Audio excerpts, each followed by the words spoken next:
Hi guys, it's Choco here. Today we're going to be kind of making a slow cooked lamb and sweet potato tagine.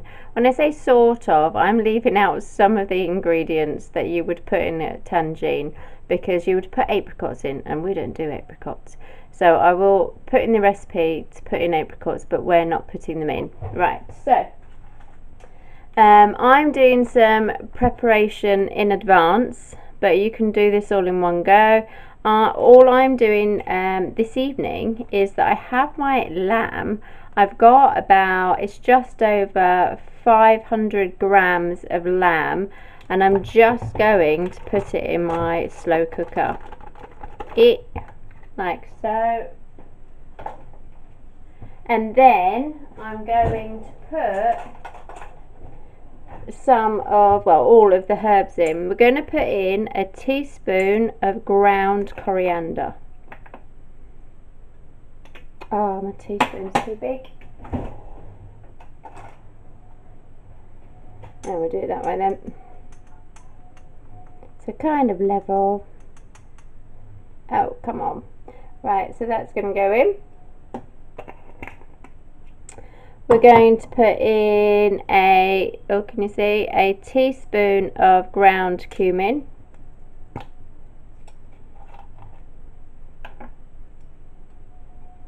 Oh, I should. I'm just going to give it a little shake. I guess it's a bit moist in the cave. What we're doing, a teaspoon of cumin. Oops, that's a bit more. There we go. I'm going to put that to one side so I don't end up adding it twice. A teaspoon of smoked paprika, and we all know that I can't say that word. I don't know what it is with that word, so I can't say. Yeah, about a teaspoon. That's going in. And a teaspoon of ground cinnamon. Oh, that smells nice. Right, that's going to go in there. And then I'm not going to use that teaspoon. I'm going to get some other spoons. Right, and I'm just gonna kind of like swirl it around a little.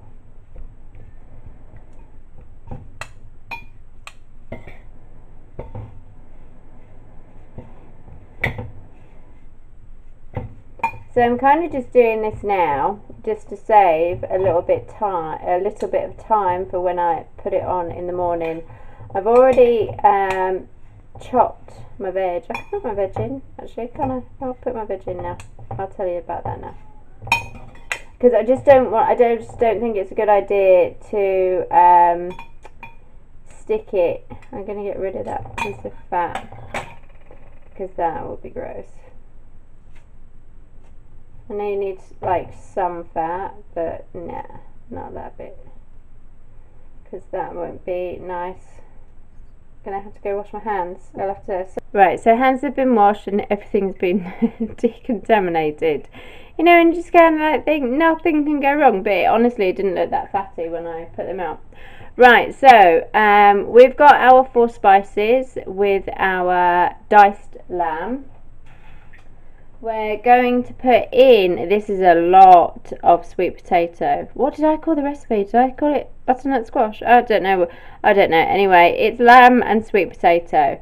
And I've got about 5 sweet potatoes, which was about 800 grams. And they are actually, let me put in these first. Let me just put these in first. I've got 3 cloves of garlic, which I've tried to get as small as possible. I think actually, you know how you can get like the frozen crushed garlic? That might have been better, but anyway. And I've got 1 kind of diced onion. So they're going to go in there.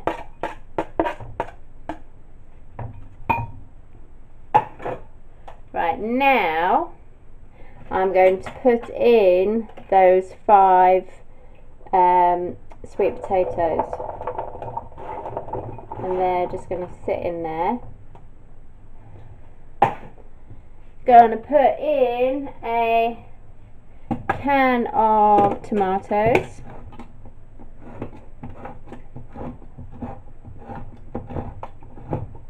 can of chopped tomatoes, which I should have got ready but I didn't.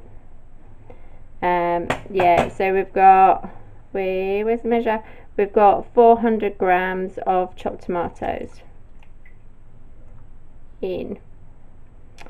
Right, and that now is just going to sit in my fridge overnight. Hi guys, so this is the next morning, and we're just putting our lamb and sweet potato tagine-ish on to cook. So just to recap, we've got 500 grams of diced lamb with 1 chopped onion, and we put that in with, sorry, I just got to check, 1 teaspoon of ground cumin, 1 teaspoon of ground coriander, 1 teaspoon of ground cinnamon, 1 teaspoon of smoked paprika. What else I did, which I didn't record, was put in a can of chopped tomatoes, juice and all, and then I drained and rinsed a can of pinto beans. So that is about 300 grams. Normally you would use chickpeas, but my kids don't like chickpeas, so I can't use them. And again, you would do the same thing. If you're doing the chickpeas, you would need to drain and rinse them just quickly in the colander, just to get rid of that yucky juice that they sit in the can. In this as well, you can also add 3.5 ounces of apricots and 3.5 ounces of, what is it? Can't remember what they're called. Oh yeah, green olives. But my kids don't like those, so they're not going in. And again, you just chuck them in. So now that it's the morning, the next stage for all you've got to do is add 300 milliliters. 350 milliliters of boiling hot water and dissolve 1 chicken stock cube, and then that just gets poured into there, and you put the lid on. There you go, you put the lid on and you put it on. I've got mine on low, and it's going to be just slowly cooking away for 8 hours. If you're around the house for the day and you want to do it on high and you've got like 4 hours, then it goes on high for 4 hours. I think these things are better when they're cooked slower, to be honest. It tends to make them more tender. So that's it, really simple. I'll show you what it looks like when it's ready. Don't forget, leave the lid on. Don't do what I do and lift it off just so you can smell it. That increases your cooking time. Okay, right, see you later, bye.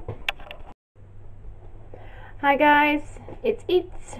So it's 8 hours later, and I have been poking at it, but this is the proper end of cooking time. So I'm just going to turn it off. It smells really, really good. So I don't know how much you can see of it. Everything is really, really soft and just perfect. I'm just serving it with some rice. But I think you could probably even like some orzo pasta would do well with this. You can obviously serve it with some couscous, but my kids find that a little bit like not nice. Whether or not that's how I cook it, I don't know. I have kind of cheated with this. I've just done some packet rice. So there's nothing in there. I've just looked at the ingredients. This is just stuff from Aldi, and it's like dead cheap, and it just saves a little bit of hassle. I was just checking to see what the ingredients are, and it's basically water, rice, some sunflower oil, and a bit of salt. So I can live with that. And it, like I say, it just saves me a little bit of time, and it's so cheap. I think these are like something. I'm sure they're like 50p, so that works out for those two, it works out like 25p each, you know, for the bit of rice. I can live with that. So yeah, so it smells delicious. I'm just gonna pass it over to my two children, and yeah, and that's it. Oh. Right, so this is my little tasting pot. This is my second my second bit of it, because it is really, really tasty. It tastes really, really nice. I can't say that enough. On my second tasting pot, I've just added a little bit of salt. So I don't cook with salt and pepper, as I'm sure you know by now. And it does need a little bit of salt before you eat it. Like, obviously taste it and then put your salt in. But it's really, really nice. There's not like a hint of heat, because I don't like hot food at all. Like, no, big thumbs down, really don't like it. But this is just like mildly spiced. It's not over spiced, it's not too much, it's not too little. It's Goldilocks. This is Goldilocks right here in a bowl, in a pot. Yeah, it's just the right amount.